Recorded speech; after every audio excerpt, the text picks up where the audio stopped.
بالعلم بل بالأدب تنال أعلى الرتب عش حياة العلماء وقرأ صنوف الكتب.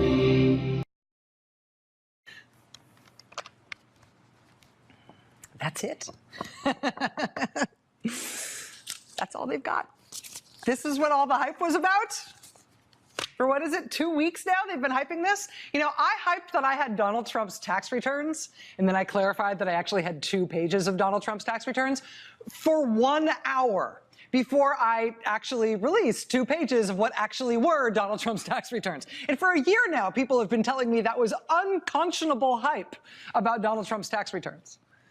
But you know what? At least those actually were Donald Trump's tax returns, even if they were boring in the end. Sorry. This thing, this was 2 weeks of this memo is going to end everything. This memo, have you heard about the memo? Hashtag release the memo. This memo will make Donald Trump innocent. This memo will put Robert Mueller in jail. It'll abolish the FBI. The Justice Department will have to rename itself the Donald J. Trump and Family Private Security Task Force. I mean, I can't believe this is it. I don't really believe in the whole cable news wars idea. I know people who work across the street at the Fox News Channel. I've got friends who work there. I think we're all doing our own thing in our own way, best we can. I wish everybody the best, but oh my God, right? They have been hyping and hyping and huffing and puffing and working their audience up into a frenzy for 2 solid weeks. They have literally built a right-wing public movement that this memo must be released because this memo will fix the Trump presidency. It will fix the Russia scandal for President Trump. It will make the whole thing go away. And apparently, despite all of that, apparently they either didn't know or they didn't notice that this thing they have been clamoring for and hyping for 2 solid weeks, that they have built up this frenzy around, it actually disproves their whole point. I mean, at some point in the past year, they fixed on this strategy, that dossier that BuzzFeed published right after the election, January 2016. Republicans and conservative media focused on that idea, fixated on the idea that maybe that dossier was something they could use to try to undercut the whole idea that there should have ever been a Russia investigation in the first place. Right? They promised the Fox News audience, they promised the country, they talked a big portion of the normal media into believing that they were about to shake the earth. They were about to prove that the whole basis of the Russia investigation was that dossier. They never even planned to come up with a good argument against the content of the dossier. They didn't think they would have to. It was, step 1, say the dossier is bad. Step 2, say the whole Russia investigation is based on the dossier. Step 3 was today. Release the memo that proves step 2. That proves that the dossier was the basis for the whole Russia investigation. And then, boom, you don't need a step 4 because game's over. Trump's president for life and being a Democrat is illegal. And if you don't support Donald Trump, by definition, you're a Democrat and you're illegal. Goodbye. I mean, today was the big reveal, right? Today was step 3. The memo that proves the whole Russia investigation is based on the dossier. And then they released this memo, which says in its final paragraph, sort of distractedly while trying to make another point about specific FBI agents being bad people who have affairs. They let slip in the last paragraph of the dossier, last paragraph of the memo, that, oh, by the way, the dossier didn't actually lead to the Russia investigation. The FBI was looking at a Trump campaign guy for his contacts with the Russians. That guy, George Papadopoulos, did actually end up pleading guilty to the FBI about lying about his contacts with the Russians. Papadopoulos thing is what started the investigation, right? They released this memo to prove that the dossier started everything. The memo says the dossier didn't actually start anything. At which point, everybody in America goes, everybody else in America, I guess, goes, right, that's what we've been saying. But what happens now to all the hype over this thing at Fox News over the past couple of weeks? I mean, this was a lot of hype. What happens to the plan by the White House where the president was apparently led to release this thing Not because he knew what was in it, not because he had even bothered to read it himself, but because he was watching Fox News segments about it. And those Fox News segments were convincing him that this memo was the magic ticket that was going to be his get-out-of-jail-free card. What happens to the president's argument that this memo is all the justification that he needs to start removing the deputy attorney general or maybe even the FBI director or everybody else who might conceivably give him some path towards stopping the Mueller investigation? Fox News apparently convinced the president that this memo is all he would need to be able to fire Rod Rosenstein, to be able to get rid of the Mueller investigation. By one report, to get Jeff Sessions to indict Robert Mueller. Washington Post reported this morning that the president was left alone with the memo for several hours so he could read it. The memo is only 3.5 pages long. And the font is not that small. And I know the president famously does not enjoy lots of reading, but I mean, several hours to read 3.5 pages, there's no reason to assume he had adequate time to get through all 3.5 pages in several hours. I mean, maybe he didn't get to the end, to the really bad part at the end. So after all of the hype, after all of the excitement, after all of the absolute fixation on this big reveal, this big revelatory moment today, I will admit to being shocked that this is what they released. It was just kind of like a sad trombone. We only bring that out for very special occasions. But we did nevertheless get a landmark moment in American history with this today. We did get a public release of classified information, pushed by House Republicans and okayed by the President of the United States, apparently because he thought this was going to be good for him politically, because Fox News told him it would be. FISA warrants are classified. The whole FISA court process is a classified process. We're not supposed to get any public information about the FISA court or FISA warrants. Public confirmation of specific warrants, confirmation of specific targets of FISA warrants, we're not supposed to get that. But in this case, now we've got that. And so now we know, thanks to this memo, that on October 21st, 2016, a Foreign Intelligence Surveillance Act FISA warrant was approved to start surveillance on Trump campaign foreign policy advisor Carter Page.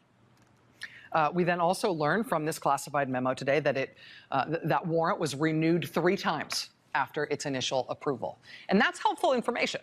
Even though it's information we're really not supposed to have, it's good to know. I was talking to a reporter friend of mine today in my office, and we were both counting off on our fingers what those 3 renewals mean in terms of exactly when that means Carter Page was subject to this surveillance warrant, right? If it started in October 2016, they run for 90 days, right? So that would mean that it was renewed in November, December, January. And then if it ran for another 90 days and it was renewed again for a second time, that would be in February, March, April. And then if it ran for another 90 days and it was renewed for a 3rd time, which is what the memo said today, that means it was renewed in May, June, July. And then it would run for another 90 days, which would be August, September, October. So that means from October 2016 to October 2017, at least, Carter Page was being surveilled under a FISA warrant, which is the kind of thing we are never supposed to know, particularly for something that is an ongoing investigation. But now we've got that information because they released this classified information.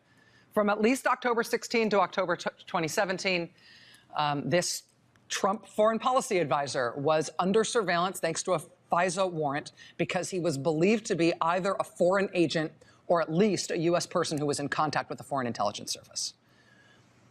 And it's bizarre that we know that. It is bizarre that that has been declassified and given to the public. I mean, it's handy to know for trying to piece together some of the timeline on this stuff. I mean, it's handy to know if only because it makes clear that when Carter Page came to this studio in this building to do an interview with my friend Chris Hayes in October of last year, October 2017, based on the math and the number of fingers I have, that probably means he was still being surveilled under the FISA warrant at the time he did that interview. And that interview, here, when he was here with Chris, that interview was nutty. All of Carter Page's interviews are a little nutty.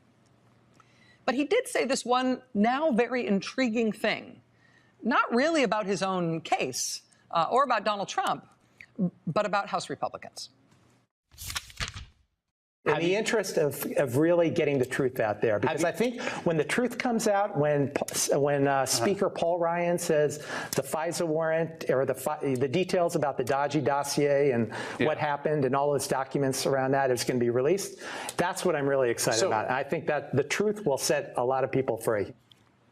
Because of the way he talks, because of the way he behaves in interviews, everything Carter Page says seems a little fuzzy, like a little, where are you going, man? But what he just said there actually is what happened. And he knew about it months in advance. This is months ago. Last October, Carter Page somehow knew that Speaker of the House, Paul Ryan, would greenlight the release of classified information about what went into the FISA warrant for the surveillance of Carter Page. When Speaker Paul Ryan says the FISA warrant or the details about the dodgy dossier and what happened and all those documents around that is going to be released, that's what I'm really excited about. Paul Ryan's going to greenlight the release of the information around your FISA warrant? I mean, it just sounded like another crazy thing that Carter Page said, but that was months ago. And that's now what just happened.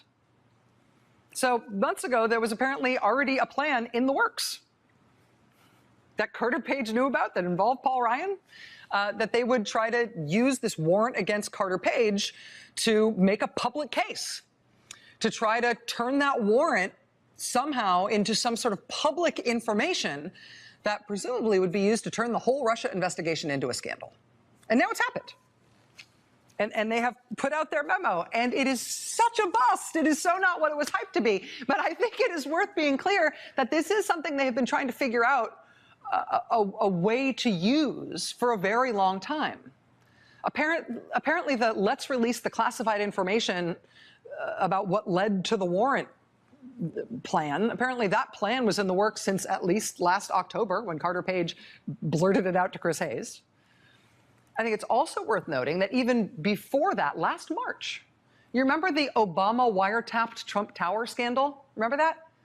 March of last year, right at the start of his administration, President Trump made that strange allegation. Terrible. Just found out that Obama had my wires tapped in Trump Tower just before the victory. He said, I bet a good lawyer could make a great case out of the fact that President Obama was tapping my phones in October. Trump Tower was not wiretapped, and President Obama was not tapping Donald Trump's phones in October. But you know, the FBI was, in October, wiretapping Trump Foreign Policy Advisor Carter Page. That is in October before the election. That is when they got the FISA warrant to surveil Carter Page. There was surveillance of Trump's ex-campaign aide starting in October. But if that's what was the truth behind that woolly effort to try to create some giant national security scandal around it, I mean, I think it worked sort of for a couple of weeks while people were very upset about this allegation from the president that President Obama had his wires tapped and everything, and people tried to figure out what he was talking about, and it was very distracting. That lasted for a couple of weeks before everybody finally realized it was nonsense. And then a couple weeks later, they tried to kind of re-up it. Right? A couple weeks after the Obama wiretapped me stuff, then that same month, March 2017, it was Devin Nunes breathing hard, sweating, summoning reporters, kind of visibly upset, saying he had received from a whistleblower terrible information about people from the Trump campaign being monitored in foreign surveillance. This was such damning and terrible information. He said, sorry, he had to go. He had to rush to the White House to brief the president on this disturbing revelation. Well, that disturbing revelation, we later learned, was information that was actually provided to Devin Nunes from the White House in the first place. Was that all about Carter Page having a FISA warrant out on him as well? Is that what that was about too? I mean, what is this all about? The Trump campaign did hire someone, Lord knows why, who had no foreign policy profile, no national security profile, and no political profile at all. But he was believed by the FBI to either be a witting foreign agent of Russia or at least a U.S. person who was in contact with a foreign intelligence agency. The FBI had him on their radar for years. He had turned up in a starring role in a Russian spy ring that had been broken up involving a branch of VEB Bank in New York City a few years earlier. During the course of the Trump campaign, another Trump foreign policy advisor came to the attention of counterintelligence officials because of his contacts with Russian intelligence. So the FBI was on that case. They were looking at these matters, not without cause, it turns out. And as part of their investigation, they did get a FISA warrant on Carter Page in October 2016. We can now confirm that because they released classified information to the public about it in order to make this big political point about it. But they've been trying to make some big political point about this warrant on Carter Page for a long time. It seems like they've taken a few different cracks at it. The existence of that warrant for Carter Page has been kicking around a lot. That itself is an unusual thing. You know, FISA warrants and details about FISA warrants really don't make it into public discussion very often. I mean, we debate FISA and its controversies in the abstract, but knowing about the target of a FISA warrant, especially an ongoing one, knowing about when the application was made and renewals and who it's about and why, like, this is stuff that really doesn't leak to the press with any frequency at all. But this Carter Page one, for whatever reason, it's really been around. We've known about it. There's been a ton of reporting about it. Washington Post was first to report on that warrant in April. Then CNN got the story. Then the New York Times got the story. For some reason, people knew enough about this FISA warrant about Carter Page to be kibitzing about it, so much so that it got picked up in multiple news organizations. And it's clear, it's been clear for a long time that Republicans in the Trump White House have wanted to try to make that thing into a scandal somehow. It's been clear for months. Carter Page made that clear in the Chris Hayes interview back in October. I think also, based on the timing, this may also be what they tried to turn into the Trump Tower wiretapping thing and the Devin Nunes rushing to the White House thing, right? That may all just have been about the Carter Page FISA warrant.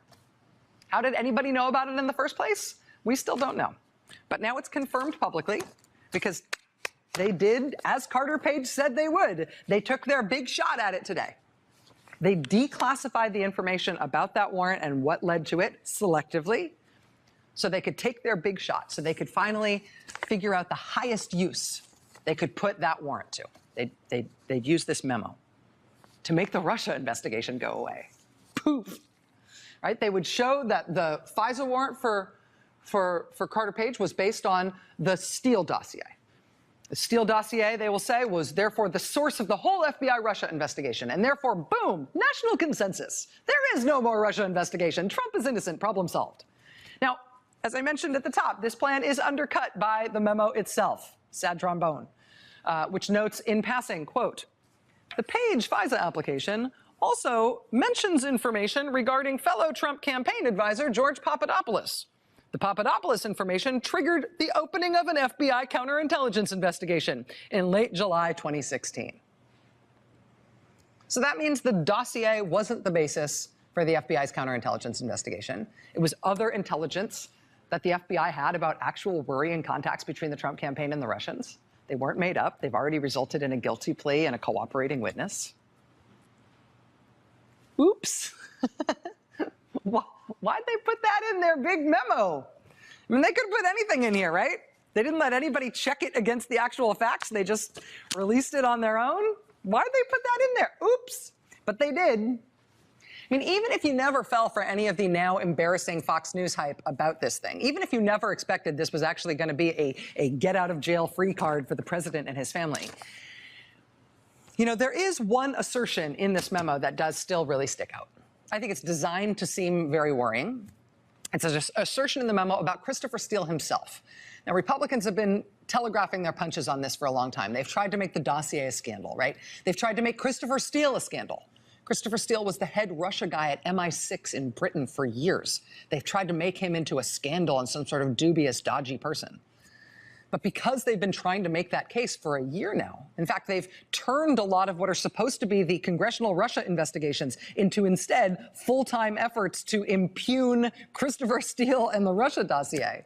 Because the Republicans have done that, we've actually got pretty good public record. We've got documents in the public domain about the dossier and about Christopher Steele, about the creation of the dossier, about the firm that commissioned it. Part of the reason we've got all that detail is because the Republicans have hauled Fusion GPS up to Capitol Hill and pressured their founder into giving 21 hours of congressional testimony about Christopher Steele and the Steele dossier, because Republicans are so invested in making it seem like a terrible thing. Well, in this memo released today, this is what they say about Christopher Steele personally, which is designed to undercut him as a source, thereby undercut the dossier, thereby undercut the Russia investigation, even though the investigation wasn't based on the dossier. This is what it says actually about Steele in the memo today. Quote, shortly after the election, the FBI began interviewing a senior DOJ official, Associate Deputy Attorney General Bruce Orr, who had been in contact with Christopher Steele. Orr, according to the memo, had been documenting his communications with Christopher Steele. Quote, for example, in September 2016, Steele admitted to Orr his feelings against then-candidate Trump when Steele said he was, and this is in quotes, desperate that Donald Trump not get elected and was passionate about him not being president. It's actually the only phrase in the entire memo that's in bold type. They really want you to know that Christopher Steele communicated that when he brought his material to the Justice Department. Well, thanks to the Russia probes in Congress being turned into anti-Christopher Steele investigations, thanks to the Glenn Simpson transcripts, because they hauled the Fusion GPS guy back to Congress again and again and again, we actually know what the context is for Christopher Steele's state of mind around that time. We know what was going on at the time that might have led Christopher Steele to say something like that about how he felt about Donald Trump being elected president. We have more information about that than just what's in the memo. The first Glenn Simpson transcript was released was from his testimony before the Senate Judiciary Committee. In that, on page 219 of that transcript, Glenn Simpson explains his and Chris Steele's state of mind about Donald Trump, given all the information that Steele had just collected about him, which caused them to take their information to the FBI and the Justice Department, basically out of fear because they were so alarmed by what this research project had turned up about Trump. So this is from the transcript. Quote, so after the election, obviously, we were as surprised as everyone else. And Chris and I were mutually concerned about whether the United States had just elected someone who was compromised by a hostile foreign power. We were, unsure what to do. Initially, we didn't do anything other than to discuss our concerns, but we were gravely concerned. Okay? Then we get a second transcript from Glenn Simpson talking to the House Intelligence Committee, and he explains the state of mind that Christopher Steele had at the time, explains it in more detail. Page 78. Did the FBI ever reach out to you or Fusion GPS in relation to the matters that Mr. Steele informed them upon? I was asked to provide some information to the Justice Department. By whom and when?